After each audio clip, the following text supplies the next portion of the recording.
Is that better? The sound was off the entire time. Great. Okay. Listen, kolos chalos kosher, right? That's how it works. We're going to start again. He gave us a second chance. Baruch Hashem. Welcome to the first. And we lost it. Welcome to the first Kosher Australia webinar. I feel like I just said this a second ago. We are very proud and very happy to be initiative here in Kosher Australia to provide you with this webinar series. My name is Moshe Shreck. I will be your host for the next little while, and I have my guest here, which I will introduce Be'ez Hashem soon.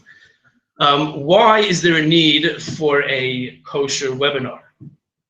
We don't see schools doing this. We don't see shuls doing this. We don't see yeshivas. Why is there a need for a kosher supervising agency to provide the public with a webinar? For what purpose? So I think the answer is simple. The answer is that kashrus supervision is unique in the sense that the average kosher consumer has no real first-hand exposure to how kosher works. A person goes to the supermarket and buys oil. Do they know what goes into certifying oil? Is it a simple process? Is it a complicated process? The average person doesn't really know. So we feel it's important to communicate to the public, to try to give them a view, a window behind the scenes into how kosher works. That's what this webinar series is about. We encourage, as I said before, we're filming here live, Caulfield North section of Victoria, Australia, from our Kosher Australia offices where everything happens. Please, if you have questions, please feel free to send it in to the following address. Marketing, that's M-A-R-K-E-T-I-N-G, M-A-R-K-E-T-I-N-G, at kosher.net.au. We will be, hopefully, Be'ez Hashem, be able to answer your questions live. See, these are the official notes, and these are the notes that I wrote. So I put something on my notes that's not on the official notes because I had a feeling that if I put it on the official notes, I wouldn't be allowed to say it. So now I can say it because we're live. You can't stop me.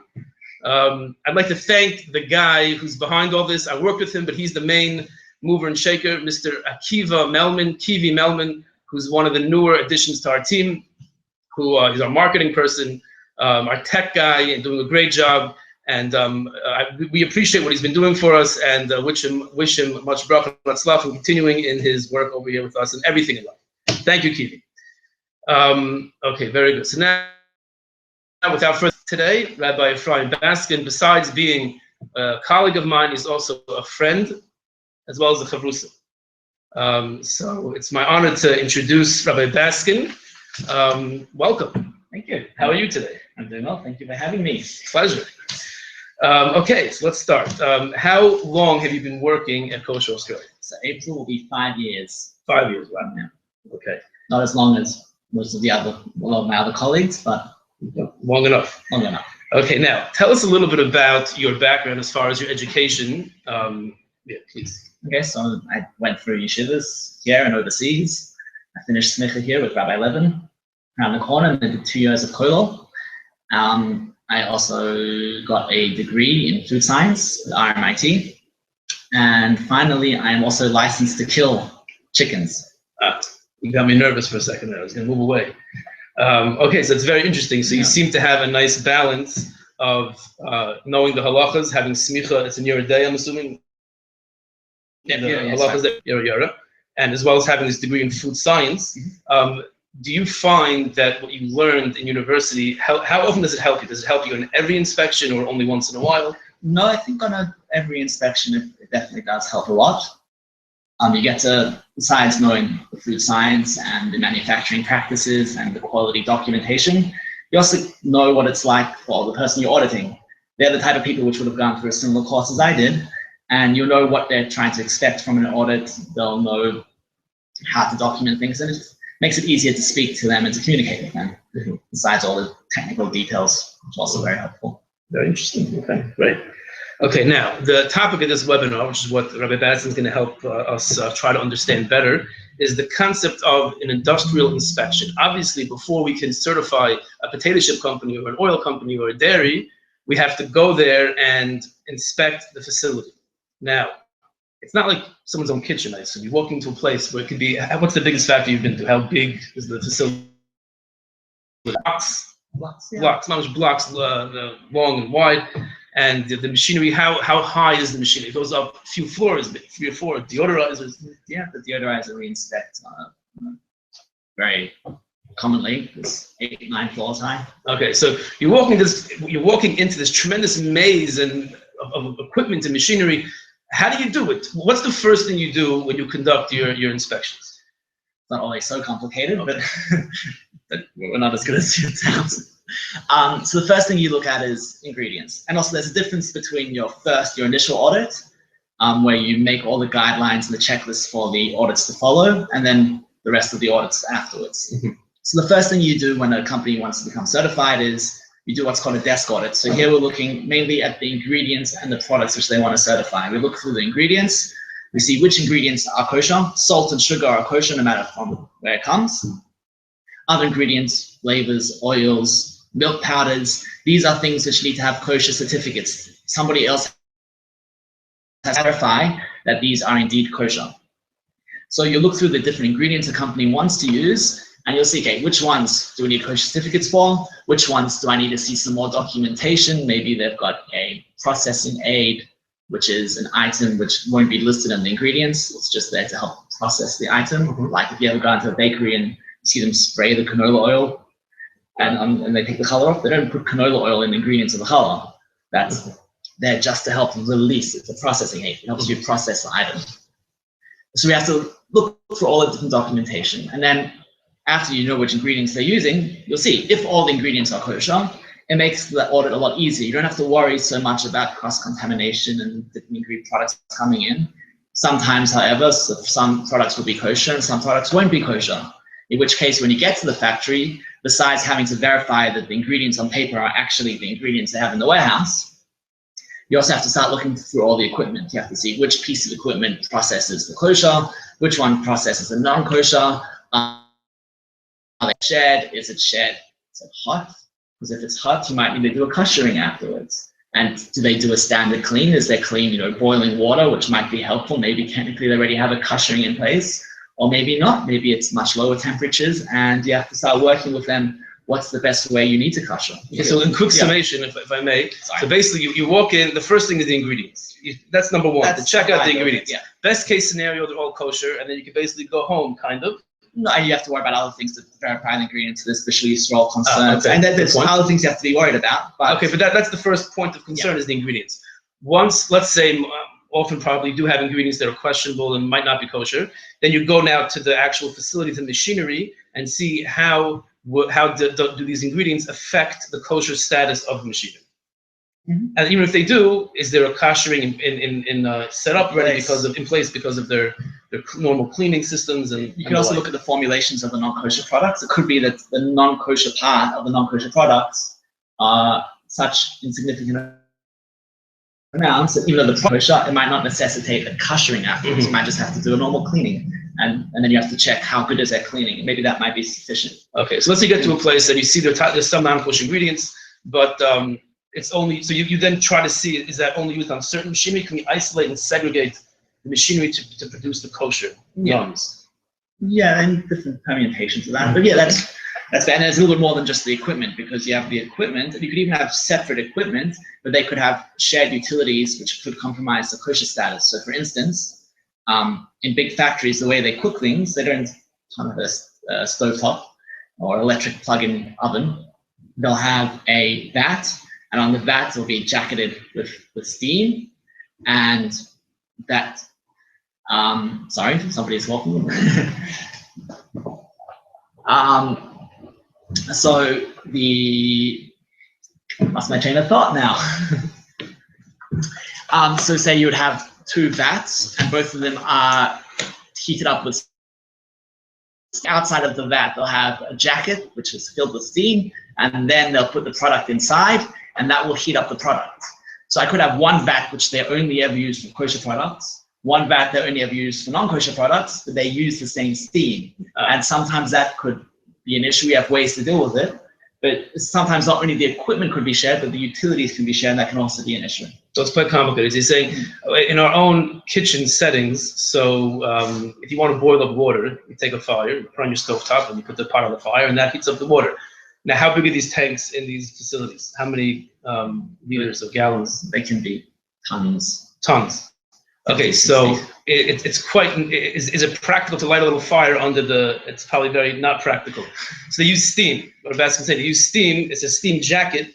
There's steam, there's like a double layer wall with steam going through. So even if this one tank you're saying is dedicated kosher, but the steam that's heating up the product inside might come from a different tank that has non-kosher. Or it would be a shared steam system. Usually the steam condensate, but that's the boiler, but there could still be issues. So you need a bird's eye view of the whole factory in order to be sure that everything's you have to. So up and I like to when I do the first evaluation, first look at the products, look at the equipment, and slowly work backwards from there. Then once after the initial audit, I found all the different kosher concerns. What we do, we speak with the factories, and we see what controls can we put in place to ensure our kosher concerns will not lead to non-kosher. And in the audits afterwards, on the subsequent audits, we'll go and check both the ingredients and that all those critical control points have been controlled. And that's how we take big complex factories and nail it down to a step of 5 control points and ensure that we have your kosher ingredients. So simplify seems to be the driving concept in an inspection. Try to simplify how to maintain the kosher. That's also how food safety audits work. They have a system called HACCP, where essentially they find all the critical control points for food safety, and when the auditor comes in, they do points. It's a similar idea. I was once actually in an oil refinery, I think it was it a UHT place with Rabbi Baskin, and he had a print up of the production with 10 points where things could go wrong, 10 points in the line where things could go wrong, what we have in place to make sure they don't go wrong. So when another auditor is going to come, he'll go with that printout and he'll be able to pinpoint exactly where there are potential concerns and be able to make sure that things are actually running smoothly. Okay, excellent. Very nice, Rabbi Baskin. Okay, so what are some challenges in the current industrial environment that you face in Australia here? Okay, probably the largest issue we always face is trying to convince large manufacturers that kosher is not as intrusive as they think and that the kosher market isn't as insignificant as they think. Once we got past those 2 points, kosher, a lot of times you go to a factory, 95% of the ingredients will be kosher. And a lot of times we can find solutions to make the products kosher. So they don't have to change so much to be kosher usually. And also showing that the kosher market is people want to be kosher. That's our biggest challenge, just to get them to want to be kosher. Once that's in place, then it depends on a different industry. So for instance, in the juice industry right now in Australia, we're having an issue with grape juice. 2-3 years ago, the cheapest juice in Australia was pear and apple juice. So you'll notice if you go and buy a flavored juice, it'll be 10-15% raspberry or berry, and the rest of it will be made out of apple juice, because that's the cheapest juice, the second grade apples and pears. And then what happened 2-3 years ago was one of the big fruit manufacturing companies were closing down, and a lot of the farmers were scared that they won't have any business to sell their apples and pears to. So they uprooted all their apple and all their pear trees. The company was saved, so now they're manufacturing again, but there's now a big shortage in apple and pear juice. So instead, what's the next cheapest juice in Australia? Grape juice. And grape juice has a whole bunch of other kosher concerns, and has to have special supervision to make grape juice kosher. Canned and a lot of fruit products, you're using grape juice. So that's a particular challenge for juice companies and juice products. Would that appear on the label? I'm just curious. No, so technically you could just put refined fruit juice. You can list refined fruit juice on the label, and really you can have grape juice. It could be. That could be interesting. Or it could be mixes. You never know. Or it could be that they're using it and there's no koshering afterwards. There's a whole bunch of permutations where it could be an issue. Which, by the way, I'm not sure if you were audible before when I gave the email address. If anyone has any questions that would like to send in as we're here live, please feel free to email marketing@kosher.net.au, marketing, that's marketing@kosher.net.au. It will appear on our screen. We'll be able to hopefully, Be'ez Hashem, answer all your questions. Okay, so they're saying that's a challenge. The changes in the field.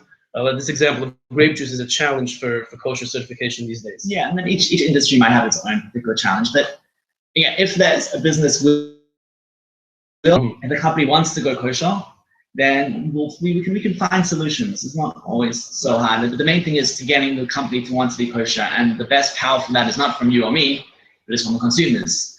People don't realize if you send in a complaint or you do a feedback to the company, you email them, the power which that has, that one little email, that one little call, for them to think, oh, there's a kosher market here which we could access, that's what really pushes companies to become kosher. So if you really want your whatever product you want to be kosher, the best thing is to Google the company and send in a request that it should be kosher. In other words, it's all economics. We live in a capitalist society, and if a company feels that it's financially worth their while to become kosher, they become kosher.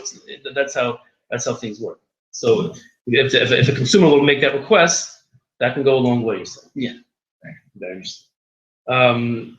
Okay, what are some of the exciting prospects for the future on the kosher Australian landscape? The way I like to look at least from my perspective, where I do a lot with the industrial companies, is the kosher industry in Australia is kind of like a big food chain too. A parable to explain the food chain. So you have the companies on top, where you have the big oil manufacturers or flavor houses. If you look on your sodas, or a lot of your products will have ingredients, flavors, or spices and flavors. The company themselves don't actually know what's in the flavor. They don't make the flavor. What happens is they have these special companies which specialize in making flavors. They're called flavor houses. There might be 10, 15 in Australia. And they make the flavors. They make your raspberry and your mango and your strawberry and your chocolate and your savory flavors, which go into all your different soups and juices and chocolate bars and whatever. So these big companies are on the top of the industrial food chain, and they don't make retail products, but they sell the ingredients to all the other manufacturers, which then make specific consumer or retail products. So it's like a filtered down process. And what's exciting right now is we've been working with a lot of the flavor houses for a long time, and trying so many new kosher flavors. We've got a lot of new systems in place to make evaluating and making kosher flavors a lot easier. So it's much easier to get kosher flavors. We also now have one of the bigger oil companies kosher certified. So together with these two things, it's going to slowly filter down into other areas of the food industry that hopefully will get more and more things to be kosher. So that's very exciting. But again, in order to get the retailers to specifically ask to be kosher, we really need the consumer feedback. If I could just interject here that I would like to echo something that our general manager, Yanko Weisport, once related, that a certain company once called us up to see if we can certify them. So upon getting the list of their ingredients, there were 60 ingredients. And Mr. Weisport had to inform them that 55 are not kosher. So the guy said, I can't change 55 ingredients. And then a short while later, he revisited this factory, and it turns out that only 2 were non-kosher. Went down from 55 not being kosher to 2 being non-kosher. Of what Rabbi Baskin just explained, whereas we try to get the main basic companies on top to become kosher, and then it's just much easier for the people closer to the retail side of things to become kosher. Yeah. That's very interesting. And I'm sure it also helps the fact that people are exporting to the United States and to other places. Yeah, excellent. And the way we work is we charge per facility. So if you go to a company, we charge them whatever it costs for us to go and visit the factory, but then we don't charge per product. Mm-hmm. So if you get a company which wants to export to America or to Israel, and they decide to become kosher, so we say, great, we'll work with you and help you become kosher. But then after to say, look, you've got so many other products here which could be kosher by looking at the formulations. We're not going to charge you anything extra. Why don't you make per plant, not per product? So whether they're going to certify 1 product or 100 products, it's the same price. So they have a tremendous incentive to try to make as much kosher as possible. Exactly, because I think the goal of Kosher Australia is there to provide as much kosher products proper standard to the community, and it's a good way of doing it. Mm-hmm. Beautiful. What do you think are some of the biggest misconceptions, as we discussed at the beginning of this webinar? What are some of the biggest misconceptions held by the kosher consumer? It's a lot, isn't it? So I think just what helps answer a lot of questions is just how the process of making a decision works. A lot of people have misconceptions about how much this costs, and there's politics involved and whatnot. But just to understand the structure, how a decision is made in Kosher Australia, helps address a lot of these concerns. So there's a board of volunteers. They're the ones which approve salaries. So no matter how many things I make non-kosher, how many things I make kosher, how many things, no matter what the decision the rabbi makes, the wages don't change. There's no personal gain by certifying more or less. No. So too, from a rabbinic perspective, we have a rabbinic board. All policies, if you agree with them or if you don't, are made through the rabbinic board. And what the rabbinic board says, that's what we go and we implement. So the question, keep going, I want to get the question. So that's the same point. So some people may come and have, we're doing it all out of money. We're not. The actual auditors and the administration of the hashgacha here don't really gain or lose by how much we certify or not. I think and that can answer a lot of questions that people just understand. That's the process which takes place. There's no alter egos or alternative motives here. We're just there really just to get things kosher. Mm-hmm. Okay, we have a question here. Let's see. We'll put you on the spot if you don't mind, Rabbi Baskin. The question is, what is the most memorable thing that happens to you on an audit? I think you once ended up in the hospital. Is that correct? I did once end up in a hospital. I koshered myself. Was it for Pesach or just for year-round use? Year-round use. Okay. Yeah. I bet I became parov. What happened was we were at a factory and we were koshering a whole bunch of really, really big tanks. So these are 50-ton tanks. They're a few stories high. And at this company, there were also a lot of hoses. We dish all the hoses. Whenever we kosher the tank, at the end of the koshering, we would connect the hose to the bottom of it and would empty the boiling water through the hose. Mm-hmm. But because this is an oil company, they didn't want any water remaining in the hose because the water will make the oil go off. Mm-hmm. So what they did instead was they blew the oil out. They blew the water out. So they put air into the hose, and that pushes everything out. Mm-hmm. So what we did was we did this tens of times. Whenever it came to the time we were blowing the water out, both me and the worker, we put our foots on the hose and blow the water out. It happened tens of times. There's no issue. Mm-hmm. We came to one hose, which was a little bit bigger in diameter, and there must have been something with that air vent because as soon as we put on the blow, we started the blow, we completely lost control of the hose. It just started. So it burned my ankles. How hot was this water? Close to boiling. Wow. It bent the worker's ankles. He got hit worse. And yeah, so whenever I see him quite often, this worker, and he's now known as Kosher Keb. Kosher Keb. He's been koshered also. He's been koshered, yes. So yeah, we do have to be very safe. But that was right. After that occurred, we changed a lot of things, how we go about koshering hoses, and there's a lot. I will never be doing that again. Excellent. No. Okay, thank you very much, Rabbi Baskin, for that very informative, those ideas of how the industrial inspection is done here by Kosher Australia. We're gonna end in a few minutes, and I'd like to thank Rabbi Baskin for joining us this afternoon. And if anyone has any other questions, please feel free to send it in. If need be, we'll have a follow-up with Rabbi Baskin to clarify some points that need clarification. There's a lot of other members here. Can also that also for sure.